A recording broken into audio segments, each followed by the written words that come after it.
Eu, professor, os senhores nas suas funções, trabalhamos com seres humanos. Aqui consta o primeiro grande desafio de toda atividade humana. Que desafio é esse? Os seres humanos são diferentes entre si.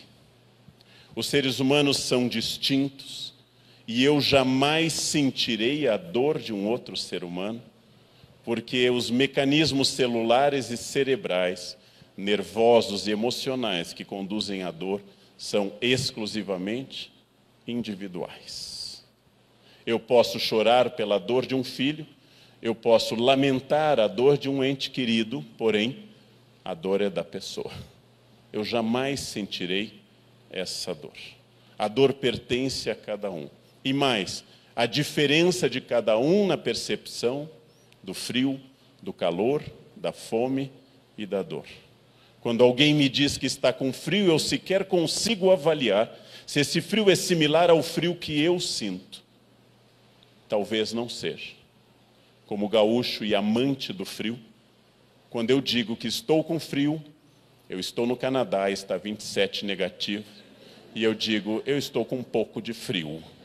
As pessoas, aquilo que extinguiria a vida de outras áreas do planeta. Nem o frio, nem a dor, sequer a alegria comunica qualquer coisa. Temos uma barreira institucional, uma barreira formal, uma barreira, vou usar apenas uma palavra complicada hoje. Em filosofia chamamos barreira epistemológica, uma barreira de acesso ao conhecimento do outro. Por isso que tanto a filosofia, quanto a psicanálise, quanto as religiões, trabalharam esse difícil exercício do contato com a alteridade, do latim alterum, o outro. O contato com a diferença.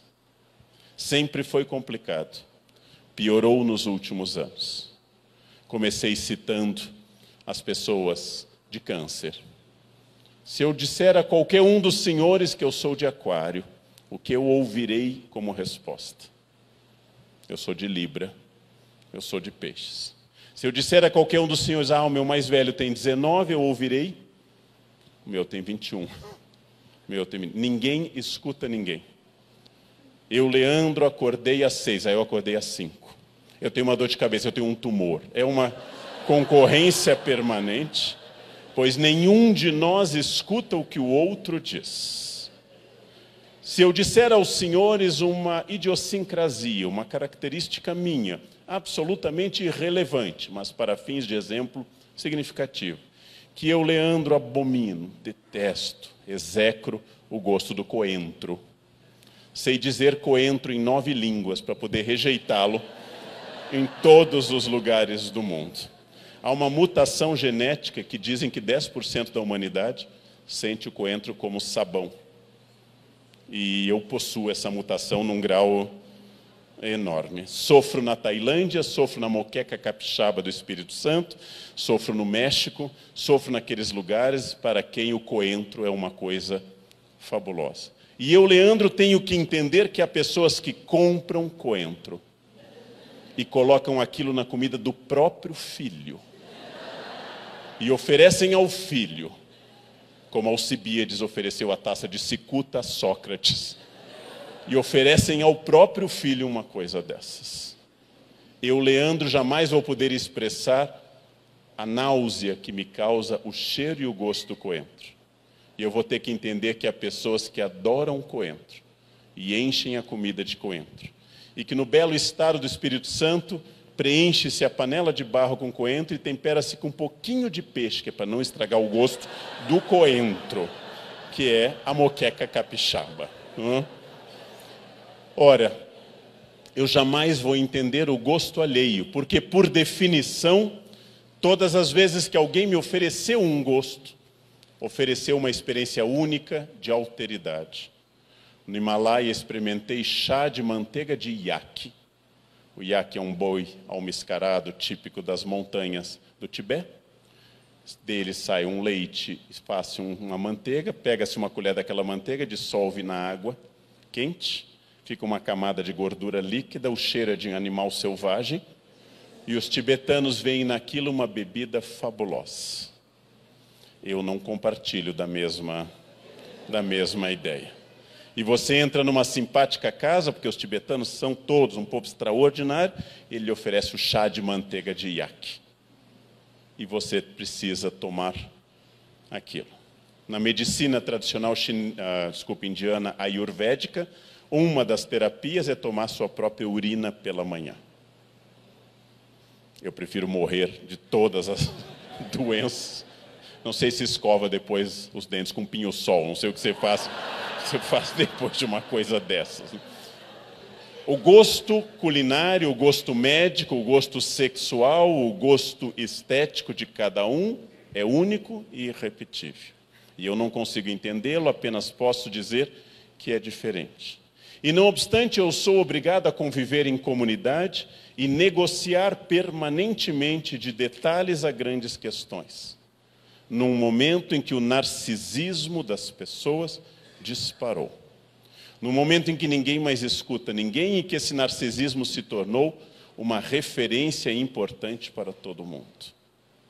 Num momento em que as pessoas usam no Brasil a exaustão, ad nauseam, a expressão fulano me representa ou fulano não me representa. Essa expressão não significa apenas que eu gosto, mas que ele está no meu lugar, uma representação. E ao dizer isso, eu estou afirmando que o ideal seria eu estar lá. Mas como eu não estou, fulano me representa.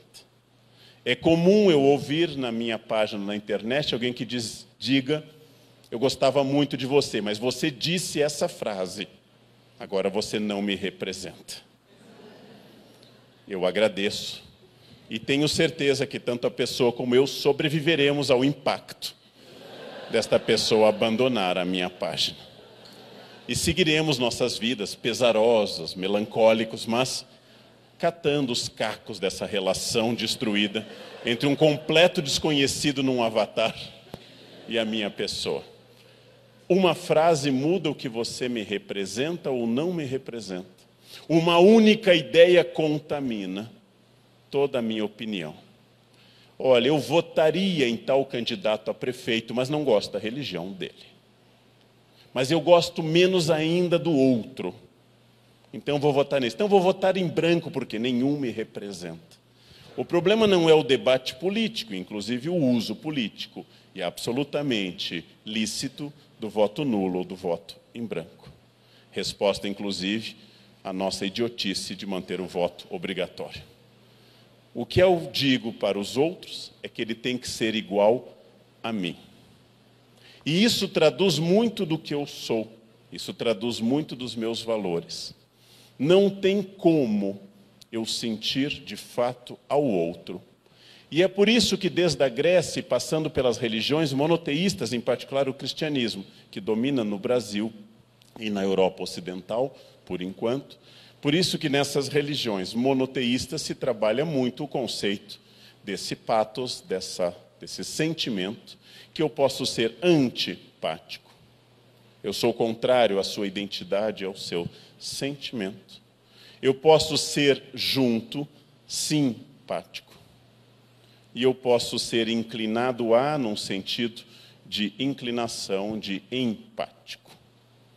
A empatia não é a garantia que eu vá sentir o que você sente. Quando o dentista me diz, vai doer um pouco, eu peço para ele definir esse advérbio. O que é um pouco? Quer dizer, estamos comparando com Auschwitz ou com uma creche normal, onde é o limite do doer um pouco. Bem, quando eu digo que dói ou não dói, eu tenho que estabelecer comparações. Dói comparado com um cálculo renal, considerado uma das dores mais atrozes. Dói comparado com um parto. Dói comparado com uma dor de cabeça latente. O que dói de fato?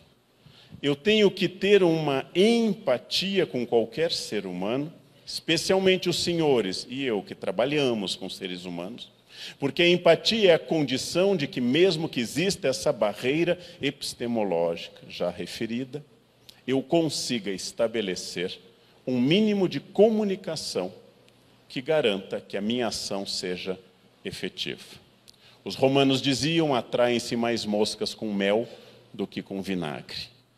A primeira função na nossa cultura é estabelecer a empatia através do olhar franco, nos últimos anos através de um sorriso, eventualmente de um aperto de mão. No Brasil, nós tocamos mais do que na Europa. É um misto da nossa herança portuguesa, indígena e africana, que nos torna mais afetivos do que, por exemplo, norte-americanos e alemães.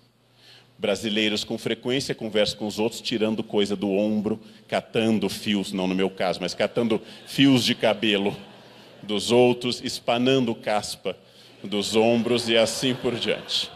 Nós, brasileiros, tocamos muito. Isso, inclusive, causa uma interpretação problemática, às vezes, no exterior. É comum, em outros lugares da Europa, onde eu morei, ou nos Estados Unidos, haver um afastamento maior. Numa grande obra não revista pelo Eça de Queiroz, infelizmente ele morreu sem rever, mas é uma obra extraordinária, talvez a mais conservadora, mais impactante, que é As Cidades e as Serras, quando finalmente o trem trazendo o príncipe Jacinto, o Jacinto de volta às suas serras em Portugal, e eles entram em território português, o homem da estação diz, fazendo um favorzinho, e nesse diminutivo ele reconhece ter entrado de novo na sua terra. Nós, brasileiros, herdamos essa característica do diminutivo. Ela contém muitas coisas da nossa cultura. Por exemplo, espera um pouquinho, pode ser qualquer momento entre agora e a segunda vinda de Jesus. Isso é espera um pouquinho. Essa é uma característica nossa. Eu já fiz uma reflexão baseada num linguista, o Richard Morse. Eu já apliquei prova no Brasil inteiro. E no Brasil inteiro, terminado o tempo da prova, eu digo às pessoas, entreguem. E todos os alunos brasileiros, sem exceção, dizem a mesma coisa que os senhores sabem no nosso inconsciente coletivo. Só mais um pouquinho. Significa, eu não entregarei. Porém, ao dizer só mais um minutinho, só mais um pouquinho, eu estou negociando através do diminutivo, com simpatia e com sorriso. Um alemão, etnia do qual vêm meus antepassados, entregaria. Um francês organizaria um sindicato, dizendo que o tempo dado para a prova é insuficiente e que a pessoa precisa rever as questões. Um alemão entregaria, um norte-americano provavelmente entregaria. Nós não entregamos, porém não enfrentamos a autoridade. Espera um pouquinho significa, eu vou continuar fazendo a prova. Porém, eu não vou dizer a frase do enfrentamento. Vem pegar se você for homem. Eu não vou dizer a frase do enfrentamento, porque há a hipótese do professor ser homem e vir pegar. Nesse caso, espera um minutinho, é uma negociação, que a gente usa sorrindo. Você estacionou em cima da faixa de segurança, só um pouquinho. Você está atrasado, eu estou um pouquinho atrasado. O diminutivo é a nossa negociação e nossa afetividade, que num sentido amplo, em 1936, Sérgio Buarque de Holanda chamou de homem cordial.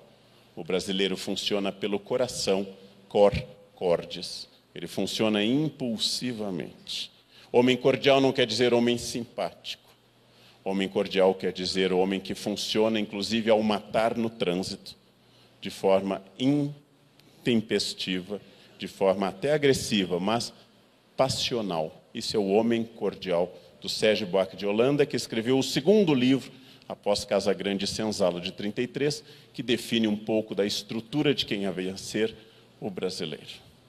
Nós negociamos a todo instante, nós trabalhamos com a gestualidade do corpo, e uma característica nossa clássica é separar o significante e o significado, a fala e a coisa em si.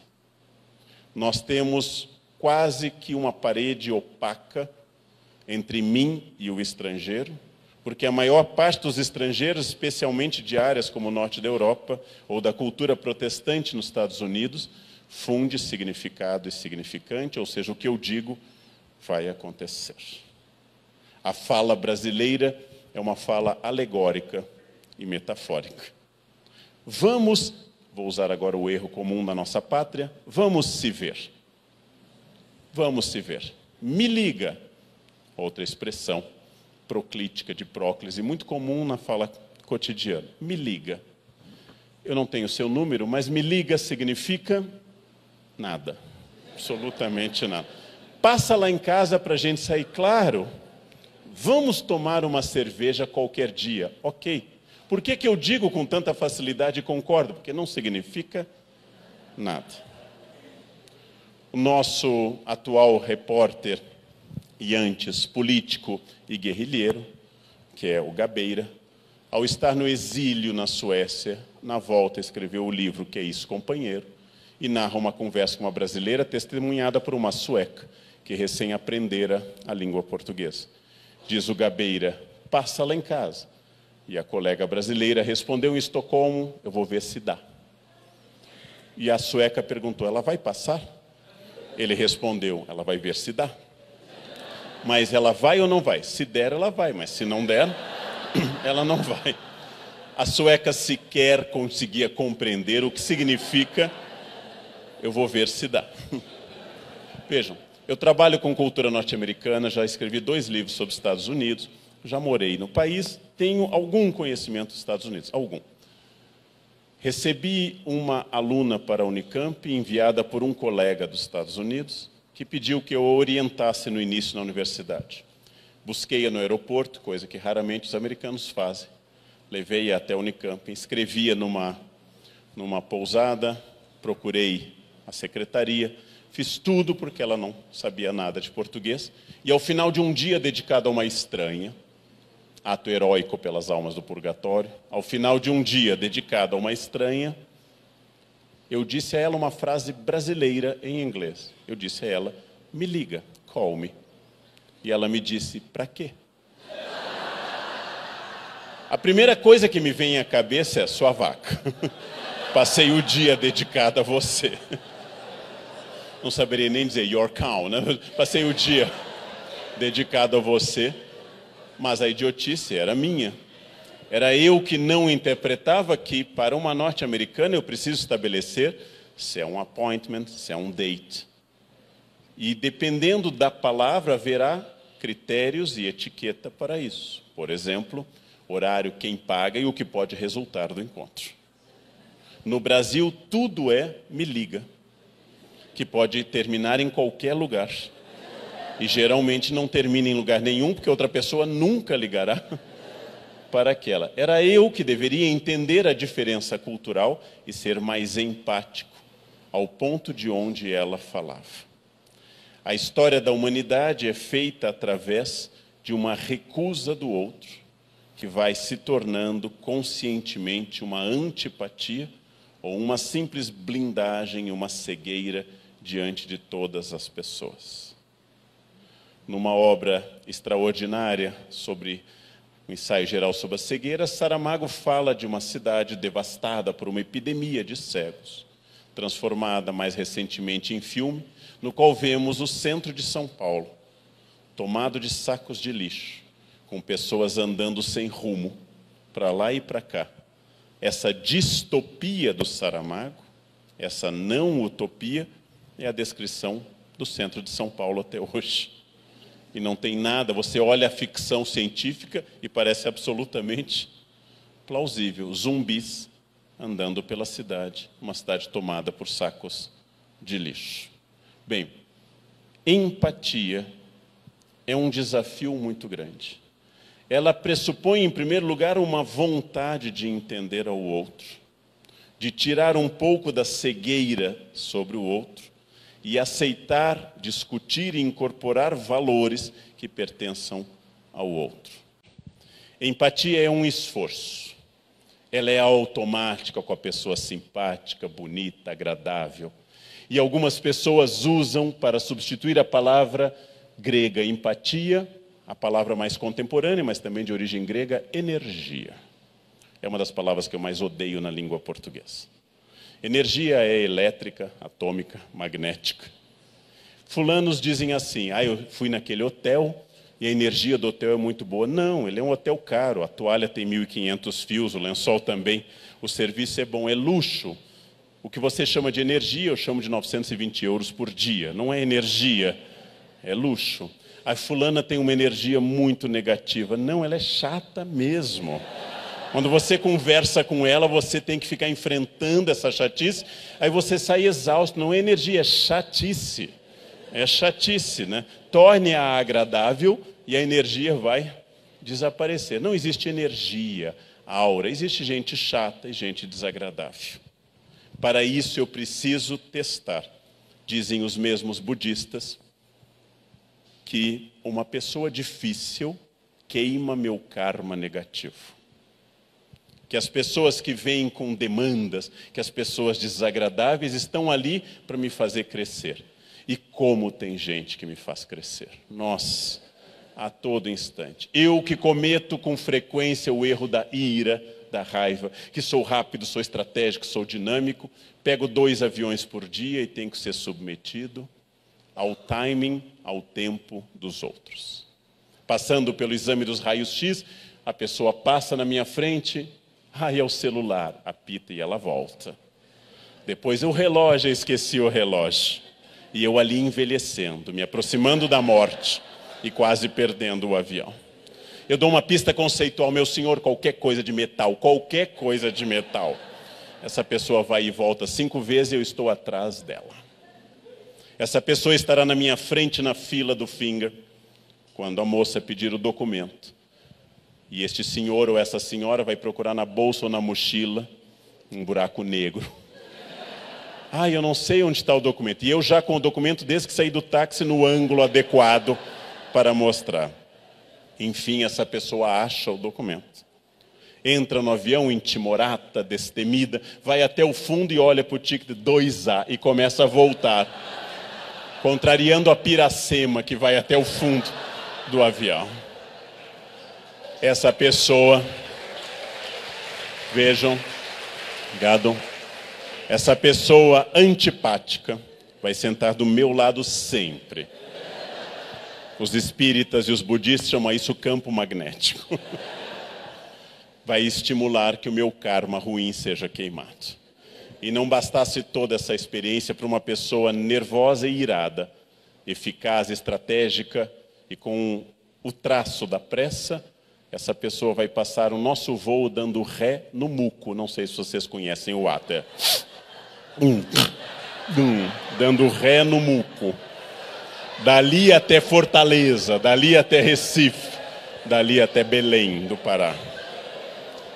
E eu que não gosto nem de coentro nem de muco, terei que ouvi-la puxar das entranhas e engolir deliciada aquele produto. É um desafio. É um grande desafio gostar das pessoas. É um grande desafio que me deixa feliz saber que eu cheguei aos 53 anos e nunca matei ninguém. É um grande desafio. Há uma certa felicidade até o momento. A ideia me ocorre, ela me ocorre com certa frequência, mas eu nunca matei ninguém. O que eu faço para isso? Consciência, que o que me irrita fala de mim e não do outro. Que viver apressado e estrategicamente como eu vivo é uma opção que me é tão custosa, que quando eu vejo alguém viver tranquilamente sem estratégia, isso me irrita, porque essa pessoa não está pagando o preço que eu estou pagando. Esta pessoa vive como se não houvesse ninguém no mundo. Eu como vivo, como se o mundo tivesse e tem 7 bilhões de pessoas apressadas, e pago um preço atacando o pH do meu estômago. Permanentemente, eu olho para essa pessoa e minha vontade de ser como ela se transforma em empatia. Se transforma, neste caso, primeiro na resistência e depois de entendê-la. Ali está alguém diferente, que tem uma opção de vida diferente e a minha não é a única possível. É um exercício permanente. Eu, às vezes, consigo e às vezes eu não consigo. Quando eu consigo, eu fico muito feliz. Foi um momento que eu consegui, melhorei, superei minhas dores e entendi o outro, fui empático. Fiz prevalecer a ética, convivi socialmente com a diferença e me tornei uma pessoa melhor. Desço feliz do avião. Às vezes eu não consigo e tenho um ataque com essa pessoa.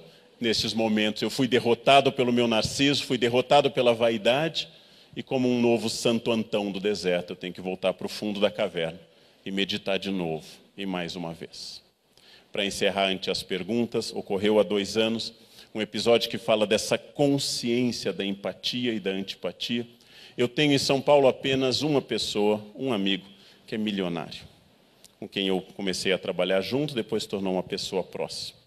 Este amigo milionário, que mantém amizade comigo, acho que por um interesse antropológico, para saber como funcionam essas pessoas que não têm avião, não têm iate, que sou eu, e que são obrigados a observar a ré no muco permanentemente dos outros. Este meu amigo separou-se de uma mulher de vida inteira, um pouco mais velha do que eu, casou-se com uma surpreendentemente mais jovem. Eu sei que isso é um espanto, mas isso aconteceu. Não fiz nenhuma leitura moral disso, eu não sou uma pessoa particularmente moralista.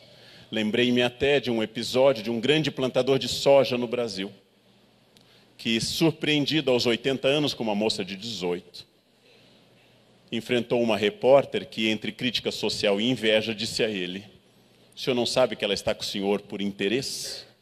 E ele respondeu: "Verdade, minha filha, mas eu sou milionário. Uma de 80 também estaria, eu prefiro de 18. Pronto. Uma leitura absolutamente técnica. Ele tem o que a moça quer, a moça tem o que ele quer, e a negociação comercial é das mais transparentes. Nenhum tem ilusão romântica. Bem, este meu amigo casou-se com uma moça de 26 anos, que ele assegurava ser muito madura para a idade.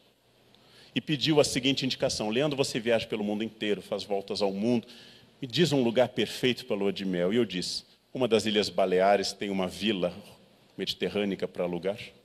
Você desce em Maiorca, vai para essa vila, a areia é branca, a casa fica no alto da rocha, uma piscina de borda infinita, o quarto se abre para o Mediterrâneo, e vem junto com a vila um cozinheiro perfeito e silencioso, que cozinha o dia inteiro, desde os pães do café da manhã até a massa de grão duro do jantar, feita com perfeição." Ele aceitou minha indicação, colocou a moça madura para a idade no seu avião, muniu-se de champanhe, trufas e curiosas pílulas azuis para enfrentar a travessia do oceano.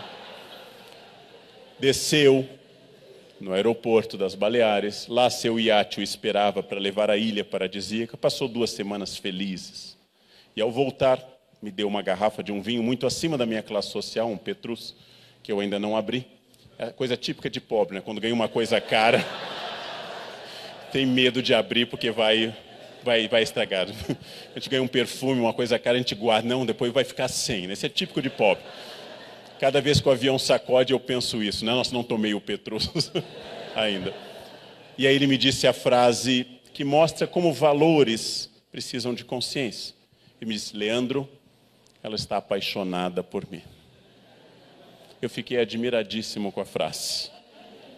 Ele retira uma moça bonita, alta, magra, loira do interior de Santa Catarina, leva num avião particular, entope de champanhe Taittinger, coloca trufas, e ela está apaixonada por ele. Surpreendente. Surpreendente. E eu disse a ele com toda sinceridade: "Meu amigo, você me conhece há mais de 20 anos. Se você me levar no seu avião para as Ilhas Baleares, ficar naquela casa a 15 mil euros a diária, servindo aquilo, eu me apaixono por você com toda certeza. E mais, garanti com toda a sinceridade, faço coisas que ela não faria de jeito nenhum. O resto se resolve com xilocaína e outros psiquiatras, não há problema. Há coisas mais dolorosas na vida. O que eu quis falar aos senhores é que consciência é tudo, do que eu quero, do que eu acredito, do que eu sei.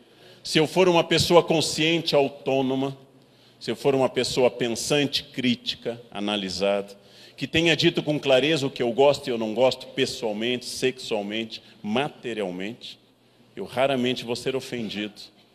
Eu raramente vou deixar que um antipático me perturbe. E eu, com muita chance, vou transformar antipáticos em simpáticos, porque empatia é fruto de consciência e sabedoria. Não de estudo, mas de consciência e de sabedoria. Empatia é a chave não apenas para o outro ficar bem, mas para eu ficar também muito bem. E para eu ficar bem, eu preciso oferecer ao outro a certeza de que a minha paz, minha estabilidade, a minha harmonia interna não pertence nem ao governo, nem aos clientes, nem aos motoristas do trânsito caótico brasileiro, nem aos preconceituosos, nem aos racistas, nem aos misóginos, mas pertence a mim, exclusivamente a mim, e ninguém pode me tirar, porque aquilo que for a minha consciência é o único valor que eu jamais perderei. Se eu tiver certeza disso, gente, a minha vida se transforma para sempre, e eu me torno uma pessoa melhor, que é o meu grande desejo de vida hoje, envelhecer sábio. Está difícil, está complicado, quase nunca consigo, mas eu gostaria de morrer sábio, para não sofrer aquela praga do bobo do Rei Lear do Shakespeare que diz: pobre rei, que ficou velho antes de ficar sábio. O único consolo da idade é a sabedoria. Minha paz me pertence. Tornem isso um mantra e a empatia com o mundo vai mudar abertamente. O dia que eu conseguir 100% eu comunico a vocês. Não consegui, mas eu luto diariamente para tentar melhorar. Quero morrer sábio, empático com o mundo, porque é harmônico comigo. Esta é uma fórmula insuperável, mas é um esforço e é uma luta. E quem quiser, comece essa luta hoje, porque ela é possível de atingir o grau de equilíbrio caracterizado pela sabedoria. Muito obrigado pela atenção. Obrigado.